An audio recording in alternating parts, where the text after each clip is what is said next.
Dans cette première vidéo dédiée au traitement de fin d'année dans Sage 50 Cloud Sale, nous allons voir ensemble les traitements qui vont vous permettre de préparer la clôture annuelle de votre dossier. Donc, je suis ici dans Sage 50 Cloud Sale version intégrée, qui intègre donc la partie comptabilité et la partie facturation. Donc, ce que je propose, c'est d'accéder à la partie donc, gestion commerciale, en sélectionnant en haut à gauche l'affichage des menus de gestion commerciale. La première opération qu'il faudra réaliser, c'est à partir du menu vente, contrôler que les pièces clients de facture et d'avoir soient bien validées pour l'année que vous souhaitez clôturer. Donc à gauche, je sélectionne l'affichage des factures. Je contrôle ici les dates pour être uniquement sur l'année que vous souhaitez clôturer. Au niveau des critères, j'indique donc les factures non validées. Je vois ici dans la colonne statut la mention provisoire. Je sélectionne ces lignes et je les valide à l'aide du bouton valider tout en haut dans la barre d'action. Je confirme le traitement. Un message ici s'affiche qui m'indique les éléments qui ont été validés ainsi que les numéros de mouvement qui ont été générés dans la partie comptabilité. Je peux fermer cette fenêtre. Je fais la même opération sur les avoirs en contrôlant donc l'année clôturée, les statuts des pièces, ici les avoirs uniquement les non validés. Je les sélectionne, je clique sur valider, je confirme.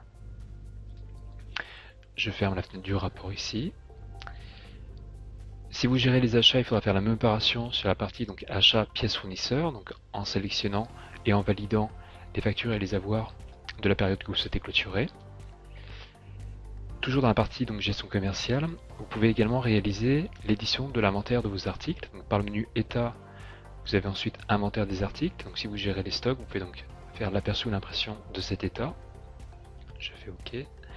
Ce qui va vous permettre ensuite de contrôler en magasin si les stocks réels ici dans le logiciel sont à jour. Si vous constatez un écart, vous pouvez donc par le menu traitement lancer la régulation des stocks avec ici une fenêtre donc qui affiche les articles qui sont gérés donc en stock. Vous pouvez donc lancer un recalcul de cette fenêtre pour voir s'il n'y a pas de saisie qui était en cours. Si vous avez un écart par exemple sur cet article là, si la quantité en stock n'est pas de 72 mais de 70, vous pouvez donc changer sa valeur, faire la même opération sur les autres articles, puis une fois la saisie terminée, lancer donc la régulation des stocks. Je confirme et OK. Une fois la régulation des stocks faite, vous pouvez ensuite lancer la comptabilisation de vos écritures comptables. Si jamais il y a des éléments qui seraient validés mais non comptabilisés, vous pouvez le contrôler par le menu traitement, génération des écritures. Contrôlez ici les dates pour avoir toute la période. Indiquez les éléments que vous souhaitez comptabiliser, à la fois pour les achats et pour les ventes.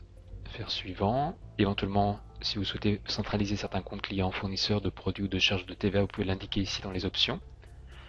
Puis faire suivant et cliquer sur terminer. Donc ici je n'ai pas d'éléments qui ont été comptabilisés car tout a déjà été transféré en compta, donc je peux fermer cette fenêtre. Donc voilà pour la partie gestion commerciale. Pour la partie comptabilité, donc nous allons accéder au menu ici en haut à gauche de comptabilité et vous pouvez donc lancer le traitement de lettrage soit manuel soit automatique.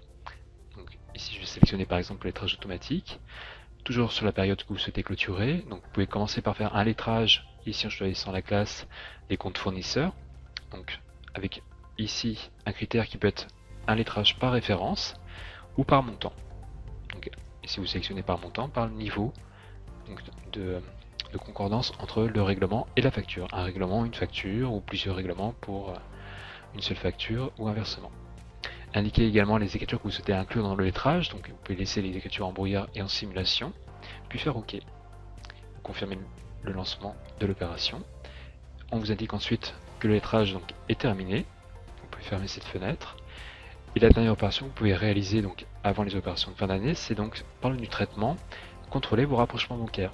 Donc en affichant ici la liste des rapprochements, vous pouvez donc contrôler que les rapprochements étaient faits pour l'année clôturée, l'année que vous souhaitez clôturer. Si ça n'a pas été encore fait, vous pouvez cliquer ici sur le bouton créer, indiquer votre compte de banque, et ensuite donc la période, la référence, les différents soldes initiaux et soldes finaux.